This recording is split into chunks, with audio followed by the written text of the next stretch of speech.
Cold drink বাদ দিয়ে diet Coke খাচ্ছেন, ভাবছেন এটা একটা হেলদি অপশন।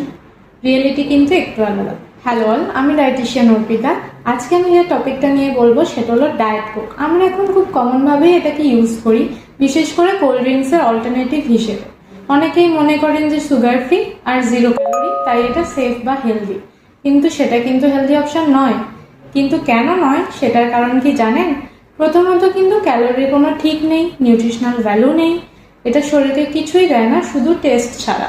এতে থাকে আর্টিফিশিয়াল সুইটনার অ্যাসপার্টেম, যেটা আমাদের ব্রেনকে কিন্তু কনফিউজ করে দেয়। ফলে ক্রেভিংস অনেক বেড়ে যায়, লং টার্ম ওভার ইটিং আর ওয়েট গেনের সম্ভাবনাও কিন্তু থাকে। ফসফরিক অ্যাসিড থাকে, দাঁতের এনামেল কিন্তু ক্ষয় করতে সাহায্য করে, বেশি খেলে বোন ডেন্সিটি কমায়। আরও একটা ইম্পর্টেন্ট পয়েন্ট, আর্টিফিশিয়াল সুইটনার গাট মাইক্রোবায়োমকেও কিন্তু ডিস্টার্ব করে, যার ফলে ডাইজেস্টিভ সিস্টেমের ওপর প্রভাব পড়ে। এছাড়া এতে ক্যাফেইন থাকে, বেশি নিলে ইনসমনিয়া, অ্যাংজাইটি হতে পারে, মাইল্ড ডিহাইড্রেশনও কিন্তু হতে পারে।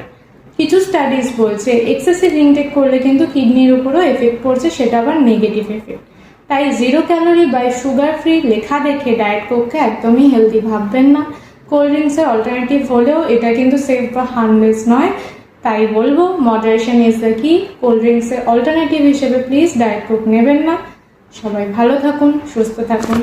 Thank you.